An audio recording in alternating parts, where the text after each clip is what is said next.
Seguimos en ampliación de noticias, 8:40 de la mañana. Mónica Delta, Fernando Carvalho y Carlos Villarreal los acompañamos y ahora vamos a conversar con el congresista Luis Valdés. Él es el primer vicepresidente del Parlamento Nacional. ¿Cómo está, congresista? Muy buenos días. Gracias por atendernos. Estimado Carlos, muy buenos días. Fernando, señora Mónica, muy buenos días. Muchas gracias por la llamada. Buenos días, señor Valdés. Sí, Encantado de estar con ustedes esta mañana. Sí, congresista, había una gran preocupación y sorpresa porque, a ver, hasta el día de ayer, el dictamen sobre eliminación de la inmunidad solamente estaba en la agenda de portavoces, más no en el Pleno. Y el tema relacionado con los impedimentos para postulación de condenados en primera instancia no estaba en ninguna de las dos. Entonces, ¿qué es lo que va a pasar? Hoy es el último pleno de la legislatura y son reformas constitucionales. ¿Quiere decir que no se van a ver en el pleno el día de hoy? No, a ver, lo que sucede es que de acuerdo al reglamento, para poder estructurar una agenda para el pleno, debe ser visto y aprobado en consejo directivo. Pues bien, el día de ayer se convocó a consejo directivo, lamentablemente no hubo quórum, ¿no? Lo que impidió poder aprobar esta agenda para el Pleno. Entonces, lo que se ha hecho es convocar para una junta de portavoces, la cual en este momento se viene llevando a cabo, y se espera incluir en esta agenda del Pleno del día de hoy todos los proyectos de reforma constitucional que son importantes, tanto para la reforma política, reforma electoral, y también distintas reformas como el de educación. ¿Y qué va a pasar con estos proyectos aprobados en la Comisión de Defensa del Consumidor que tanto dolor de cabeza han causado a los especialistas en materia económica, entre ellas a la ministra del sector, o sea, vinculados con suspensión de pagos de deudas bancarias, el tema del retiro de los fondos de la ONP? ¿Eso también se va a ver el día de hoy? Mira, por lo menos lo que se está intentando es que entre a la agenda, por lo menos a decir de los portavoces que están participando en esta junta de portavoces, se está pidiendo la inclusión en la agenda para el pleno del día de hoy, pero definitivamente coincidimos contigo y que tiene que priorizarse una agenda, sobre todo aquellas que requieren esta legislatura verse y aprobarse para que la próxima legislatura en segunda votación se puedan incluir en la Constitución. Así que ese será el orden de prelación por la importancia, la necesidad, por los tiempos. Creemos que la reforma política, la reforma electoral, la reforma de educación también tiene que entrar. Así que a ver, congresista, el que mucho abarca, dice el dicho, poco aprieta. Y entonces, ¿cómo evaluamos la priorización que el país requiere en un momento como este? O sea, las reformas constitucionales son trascendentales para poder pasar a esta segunda etapa porque requieren efectivamente de aprobación en 2 legislaturas. Por otro lado, el tema de educación también es importante debatirlo y también es importante decidir qué es lo que no se debería discutir para complicarle más la vida al país. Mire, creo que en estos últimos meses que llegamos aquí en el Congreso hemos demostrado por lo menos capacidad de trabajo, de esfuerzo, de sacrificio, y hoy haremos lo mismo. Nos esforzaremos mucho por intentar sacar, digamos, las principales reformas que están identificadas y que es un compromiso de este Congreso. ¿Qué es para usted, qué es lo que no debería dejarse de ver, para ser más clara en la pregunta? La reforma política, la reforma de justicia, la reforma electoral, la reforma de educación, por ejemplo, son temas muy importantes que tienen que verse de todas maneras el día de hoy.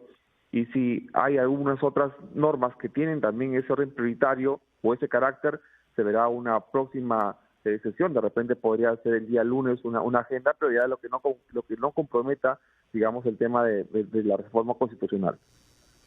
Señor Valdés, buenos días.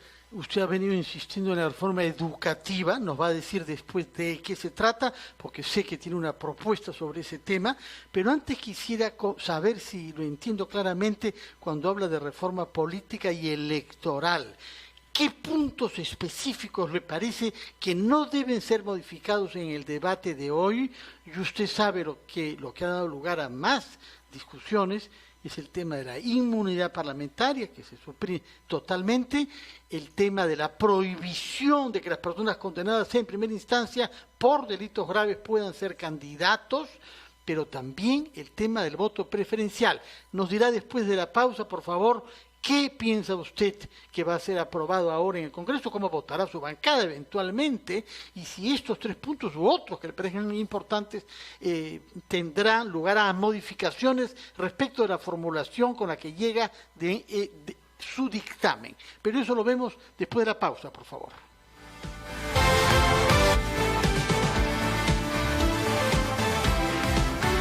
Son las 8:48, estamos entrevistando al vicepresidente del Congreso de la República, el señor Luis Valdés de APP, que debía contestarnos sobre qué puntos le parece que el pleno de hoy ratificará el dictamen de la Comisión de Constitución, donde puede haber modificaciones, y luego hablaremos sobre su proyecto de tema educativo. Sí, muchas gracias nuevamente a tus preguntas. Justamente lo que significa la eliminación de la inmunidad parlamentaria, que ha sido una propuesta de campaña de Alianza para el Progreso, como también entiendo de otras tiendas políticas. Esperemos que hoy día se apruebe, digamos, tal cual ha sido aprobado en la Comisión de Constitución. Como sabemos, son 9 partidos políticos, 9 bancadas, todas con distintos puntos de vista, con algunos matices. Esperemos que en el Pleno, en el debate, no se incluya ni se modifique ni digamos, surja ningún tipo de cambios en lo que se ha planteado como fórmula legislativa para eliminar esta protección que en verdad se ha convertido en una protección y impunidad, y eso creo que todos somos testigos, así que esperemos que ello se apruebe.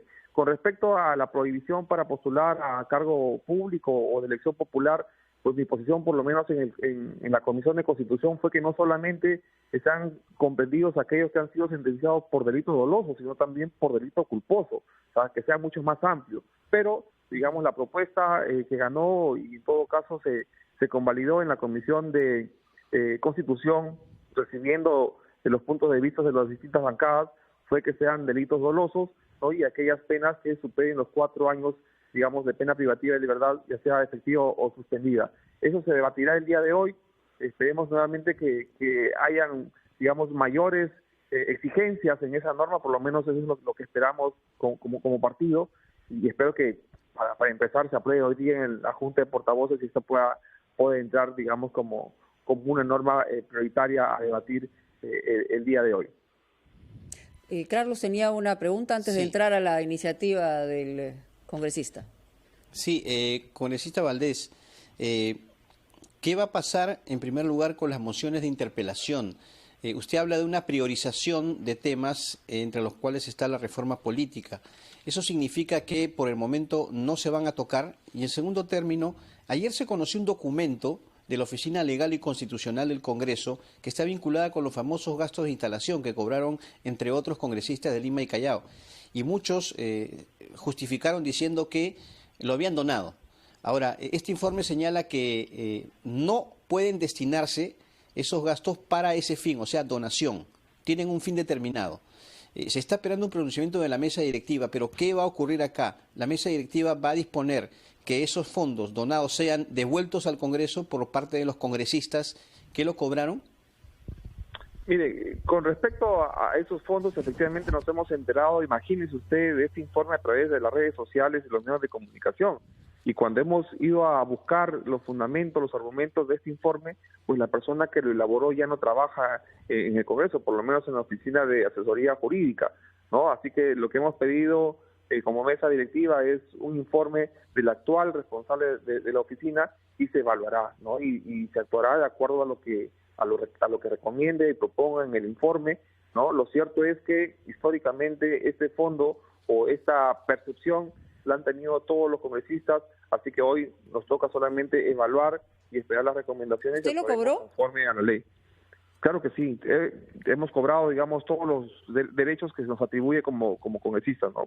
Como que está en la ley, en los reglamentos, y tenemos una cuenta donde se nos depositan indistintamente los distintos ingresos que percibimos. Uh-huh. Y si es que se dispone, se devolverá, según usted señala.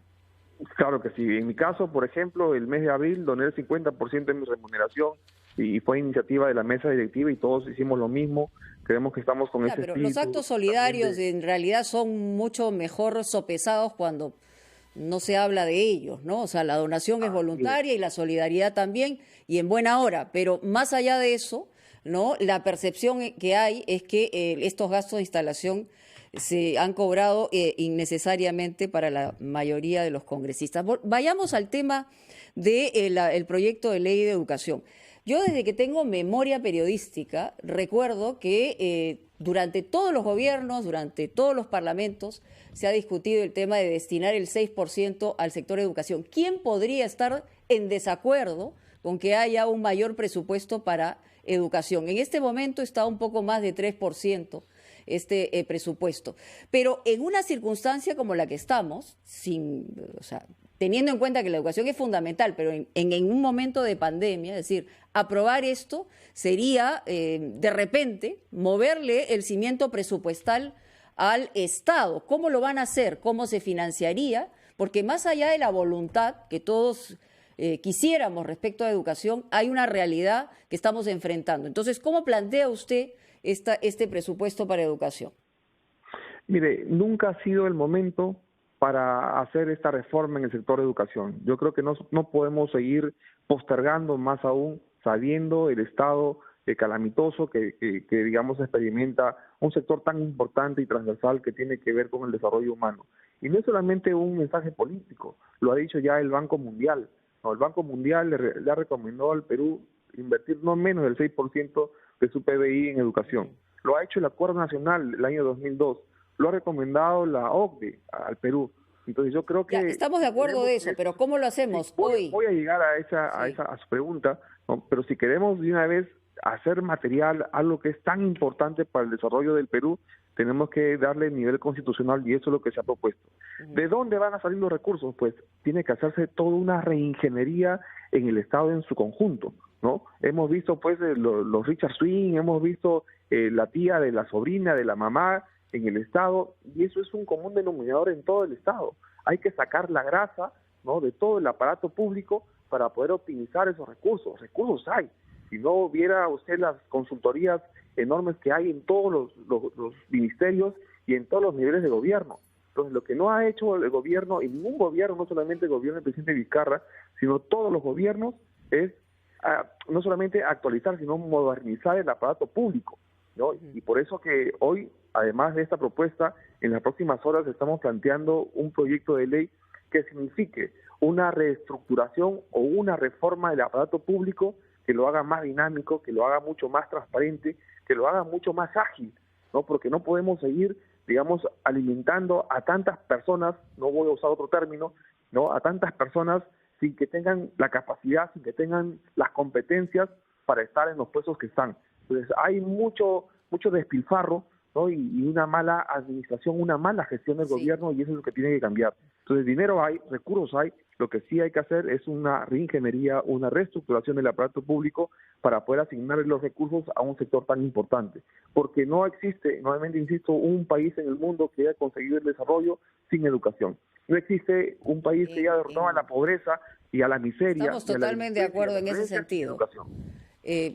Hay una pregunta que había hecho Carlos y que había quedado sin respuesta, y es el tema, justamente, además del momento político, más allá de esta aspiración que probablemente tengamos todos los peruanos, estamos frente a lo que podría ser un desfile de ministros en el interior del Congreso con la intención no solamente de interpelación, en algunos casos se ha hablado incluso hasta de censura. ¿Cuál es su opinión como vicepresidente? Mire, yo particularmente no estoy de acuerdo. Alianza para el Progreso no está de acuerdo y no ha firmado Alianza para el Progreso ninguna solicitud de interpelación, ¿no? Y tampoco estamos de acuerdo con una censura en un momento actual.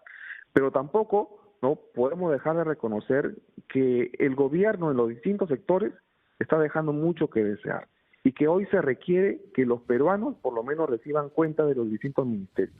Entonces el gobierno no tiene por qué incomodarse si una bancada, si un grupo de congresistas lo llaman para pedirle información, ¿no?, y cuentas de su actuar. Ahora, ustedes como comprenderán, nosotros como congresistas y en representación nacional, y vivimos en carne propia el día a día de los conciudadanos, pues sabemos qué es lo que está pasando en educación, sabemos qué es lo que está pasando en salud, en agricultura, en transporte, sabemos las deficiencias del Estado. Entonces, lo que se quiere, lo que se busca, por lo menos en mi percepción, ¿no?, es indagar qué es lo que está sucediendo. ¿no? Y evidenciar los errores y también proponer algunas fórmulas que corrijan esa ineficiencia, esa inercia, esa insensibilidad. Entonces, ese es un trabajo en equipo, sino que no se ha entendido así. Y lo que se ha hecho en los últimos días... Sí, dígame. Solamente quería aclarar algo. A nivel de mesa directiva, a nivel de pleno, ¿se van a priorizar estas mociones o van a quedar para después? Van a quedar para después. Como te digo, hoy para nosotros tiene vital importancia y prioridad lo que significan las reformas constitucionales, teniendo en cuenta que se acaba la legislatura en 2 días. Entonces, eso no se puede postergar. Ya de repente el día lunes, martes o miércoles se programe un pleno y se podrán ver las solicitudes recién de interpelación. Ni siquiera se han discutido, ni siquiera se han aprobado todavía para darlas por cierto, ¿no? Entonces, yo lo que sí quiero llamar es a la tranquilidad del gobierno, que aquí no hay un ánimo perverso, lo que se quiere es sumar y evidenciar, sí, algunos errores que de repente se están cometiendo y que para nosotros son evidentes, ¿no? Pero que la única forma que tiene el Congreso para poder, digamos, hacer sentir esa necesidad de la población, a veces es la interpelación. Si es el momento, no, particularmente, insisto, reitero, no es el momento, pero tampoco podemos soslayar un derecho fundamental que tienen también los congresistas y está a rango constitucional también. Señor Valdés, si hay tanta preocupación por limpiar al Congreso y crear una muralla china que lo preserve de la delincuencia y los grupos criminales organizados, ¿por qué no se suprimió el voto preferencial?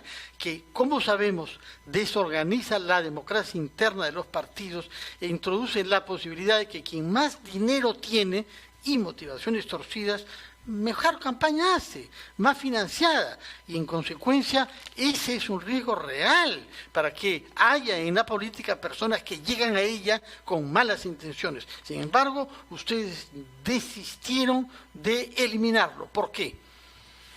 En verdad no hemos desistido de eliminarlo. Lo que pasa es que no se ha llegado a discutir todavía en el Pleno del Congreso, ¿no? Y en la última sesión del Pleno se intentó introducir, digamos, esa propuesta, pero sin ningún acto formal, sin ningún tipo de moción, ningún tipo de texto sustitutorio, ni proyecto de ley. Entonces no se podía debatir, discutir, mucho menos aprobar algo que no existía, solamente existía de voluntad. Ahora, en tanto y en cuanto si es, digamos, pertinente o no eliminar el voto preferencial, ese es un debate que da para largo. ¿Y usted qué piensa? ¿Sí o no? Mire, en mi caso yo tengo una opinión que no debe eliminarse el voto preferencial, ¿no? Y tengo mis argumentos, ¿no? Y eso no me hace pues corrupto, no me hace una persona torcida o que busca que la democracia no sea efectiva o eficaz, ¿no? Sino porque tengo digamos, conciencia partidaria, porque he trabajado políticamente al interior de una institución política de orden nacional. Y creo yo, además, y lo más importante, si me permites, Mónica, sí, Fernando, en 10 Carlos, segundos, por favor. Sí, si me permites, creo yo que no se le puede sentenciar, no, así lo digo, sentenciar al elector, a los ciudadanos, a los peruanos y peruanas, a no elegir a sus candidatos, a no elegir digamos, a sus líderes políticos. Pero ¿no? debemos apostar por la institucionalización partidaria en realidad. De todas maneras. Más allá que nombres y apellidos o plata y bolsillos, ¿no? Que es lo que ha dicho Fernando. Mira, yo te pongo un ejemplo, por ejemplo, sí, pero no es, ya no para discutir. Usted ha dado su posición, le agradezco muchísimo. El tema es el tiempo y nos queda claro que a la hora que se discuta escucharemos con mayor atención esa argumentación. Muchísimas gracias y nos vamos a una pausa. Ya regresamos.